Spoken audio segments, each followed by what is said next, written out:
Ngayon ay tatalakayin natin ang isang mahalagang issue na may kinalaman sa seguridad o komunidad at karapatan ng isang taong nagbalik loob sa lipunan. Ang ating paksa ay tungkol sa isang paroli o dating bilanggo na nais bumalik sa kanyang barangay. Ngunit tinutulan ito ng mga residente dahil sa takot at pangamba. Ang tanong, dapat bang ilipat ng barangay ang paroli kung ayaw niya sa komunidad? Sa naniniwalang mas mahalaga ang kaligtasan ng lahat at ang ikalawa naman ay naninindigan ba para sa pagbibigay ng pangalawang pagkakataon sa isang tao sa kanyang pagkakataon. Pakinggan natin ang kanilang mga tanong. Ako po si Ralph Anthony Abiera. Kami po ay sa panig ng Protecting the Community. Ako naman si Reyes J. Christopher. Ako po si Manzano Justin Leonard. Ako naman po ay si Garniga Tyrone James B. Ano po si Joshua Nazaret.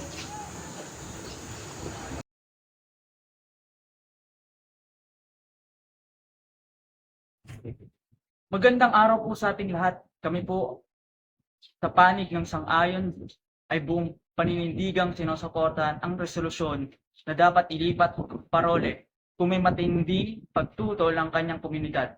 Hindi po natin isasantabi ang karapatan ng isang tao sa reintegrasyon, ngunit bilang mga opisyal ng barangay, ang ating pangunahing tungkulin ay tiyakin ang seguridad at kapayapaan ng nakakararami. So ayon po sa RA 7160 o Local Government Code, ang responsibilidad ng barangay na panatilihin ang katahimikan kapag may tensyon, takot at protesta mula sa mga residente. Ang pagpapaalis sa parole ay hindi isang parusa kundi isang hakbang upang mapanatili ang kaayusan. Isa itong preventive measure o isang maagang aksyon bago pa man sumiklab ang mas malaking problema. Magandang araw sa akin. Ako si Emilio Ferdinand. Kami sa panig ng tutol ay matibay na naninindigan na laban sa panukalang ilipat ang isang parol batay lamang sa tao o pangamba ng ilang miyembro ng komunidad. Ang taong ito ay nakalaya ng legal na paraan at sa ilalim ng RA 10575 o Bureau of Correction Act, may karapatan siya sa reintegrasyon. Ang sinasabi nating pangalawang pagkakataon ay hindi panglipunang ideal. Ito ay itinakda ng batas. Dagdag pa rito sa ilalim ng RA 9710, binibigyan din ang pangangailangan alisin ang stigma sa mga dating bilanggo. Kung ipagkakait natin ito dahil lamang sa pangamba, hindi ba lumalabag tayo sa karapatan ng pantao? Sa mga kaso ng reintegrasyon, hindi natin pwedeng ipilit ang pagbabago kung hindi handa ang komunidad. Ang kaso sa Baguio noong 2021 ay isang malinaw na halimbawa.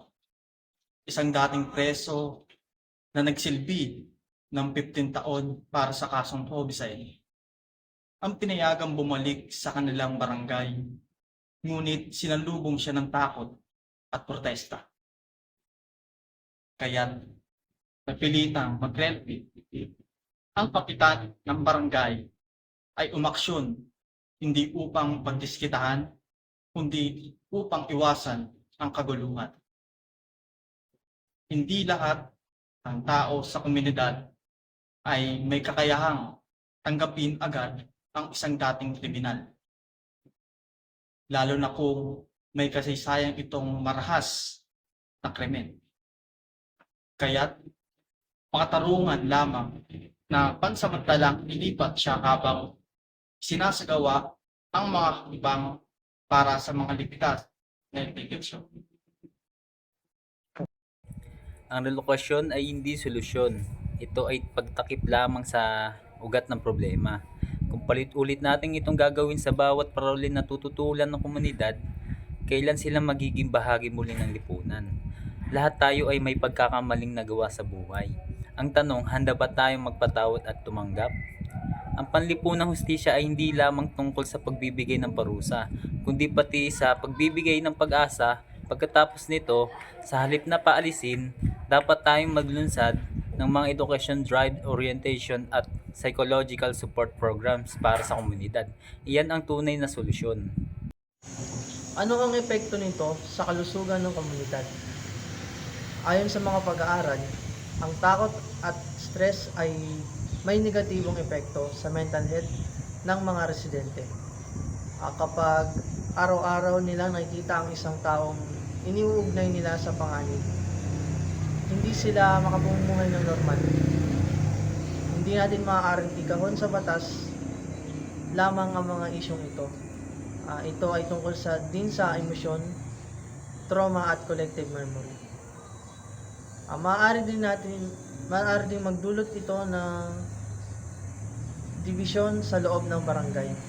Sa halip na bumuo ng pagkakaisa, nagiging sanhi pa ito ng sigalot.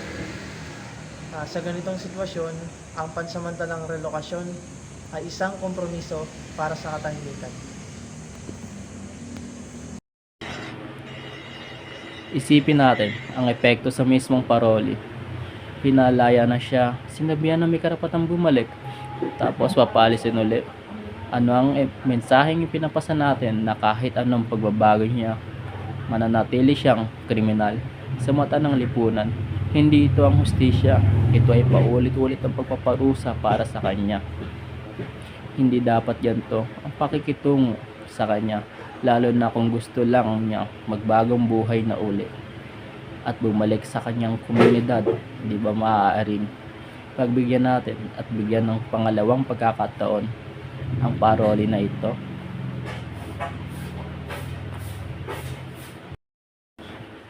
Ayon sa mga datos ng Bucor at DSWD, maraming dating bilanggo ang naging matagumpay sa pagbabagong buhay bilang mga empleyado, negosyante, at maging mga tagapayo.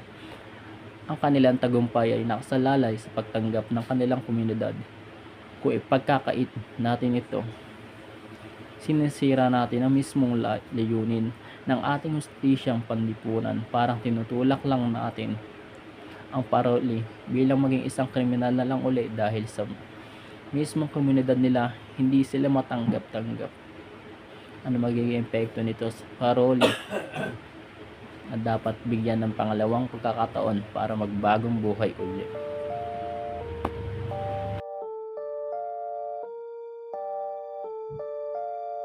Kung ipagpapatuloy ba natin ang reintegrasyon, kahit may malakas na pagtutol mula sa komunidad, paano natin masisiguro na hindi ito magdudulot ng mas malaking tensyon at kaguluhan sa barangay? Kung ipagkakait natin ang pagkakataon ng parol na magbalik sa komunidad, hindi po ba't parang natin pinapalakas ang stigma na siya ay hindi karapat-dapat magbago? Ano po ang plano natin kung may mangyaring insidente sa komunidad pagkatapos ng reintegrasyon? Hindi po ba't ang pagpaparusa sa kanya ay magiging isang tuloy-tuloy na siklo ng paghihirap kahit na siya ay naapagbayad na sa kanyang mga kasalanan?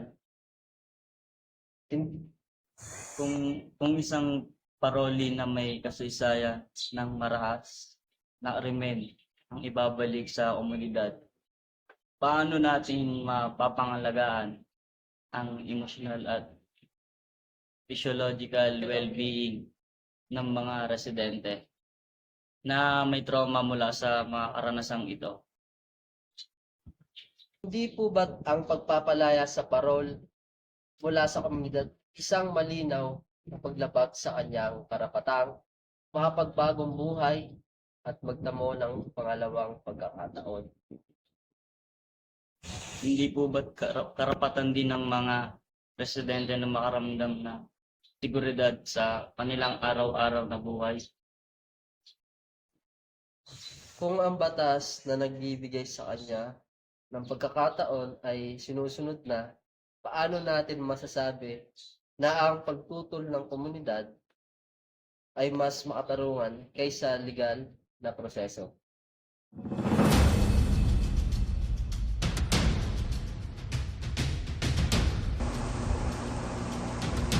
Narinig po natin mula po sa kabilang panig na ang relokasyon po ay umano'y paglabag sa karapatang pantao at isang anyo ng diskriminasyon.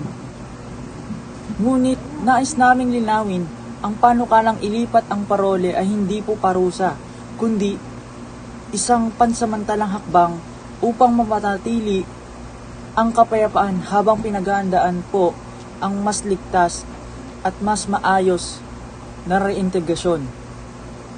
So, binanggit rin po nila ang pangangailangan ng education programs, orientation, at community support. At kami rin naman po ay sang-ayon dyan. Ngunit, ang mga ito po ay hindi nagbubunga ng overnight success. Habang ginagawa ang mga programang ito, kailangan din natin ng agarang aksyon po para sa katahimikan ng komunidad. Ang sinasabi ng kabilang panig ay tila po ay pinipilit ang reintegrasyon kahit pa na malinaw na hindi po handa ang mga residente. Ngunit ang tunay po na reintegrasyon ay hindi dapat salungat sa kaginhawaan ng lahat. Kung ang mismong komunidad ay nasa estado ng trauma, takot at sigalot, hindi po ito magiging matagumpay. Kaya't imbis po na sa pilitang pagpasok, dapat ay magkaroon muna ng paghahanda at dito po ay papasok ang pansamantalang relokasyon bilang balanse po yung solusyon. Narinig po natin mula sa kabilang panig na ang relocation daw ay isang preventive measure, isang paraan upang maiwasan ang kaguluhan. Ngunit hindi ba't ang pag-alis sa isang taong pinalaya na, ayon sa batas, ay isang malinaw na mensahe na ang kanyang karapatan ay hindi natin kinikilala. At kung ang argumento ay takot, dapat po nating itanong, ano ang ugat ng takot na iyan? Madalas, ito ay dahil sa kakulangan sa impormasyon, trauma o pagiging bias natin.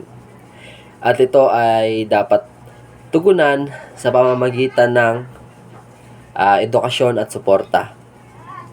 Hindi sa paglayo ng mga paroli, hindi natin masusukat ang tagumpay ng reintegrasyon sa katahimikan lang, kundi sa kakayahan ng lipunan na muling tanggapin ang isa sa mga kanilang kababayan.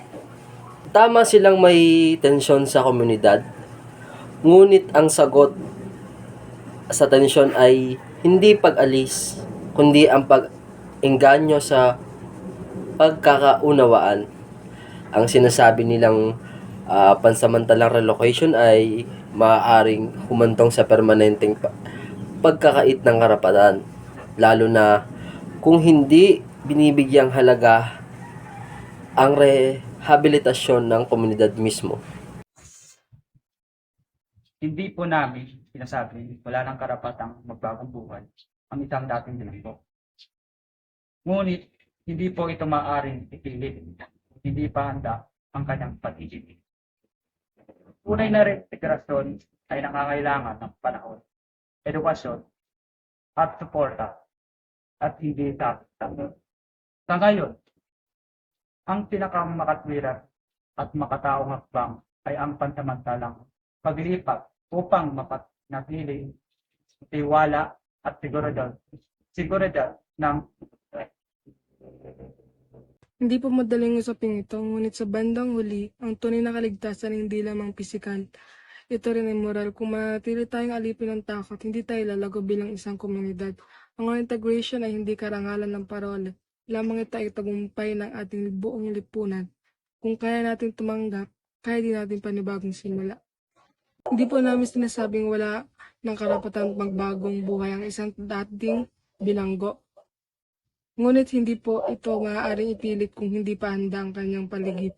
Ang tunay na integration ay nangangailangan ng panahon, edukasyon at suporta. Hindi sa pilitan sa ngayon. Ang makatwiran at makataong hakbang ay ang pansamantalang paglipat upang mapapanatili ang tiwala at seguridad ng komunidad.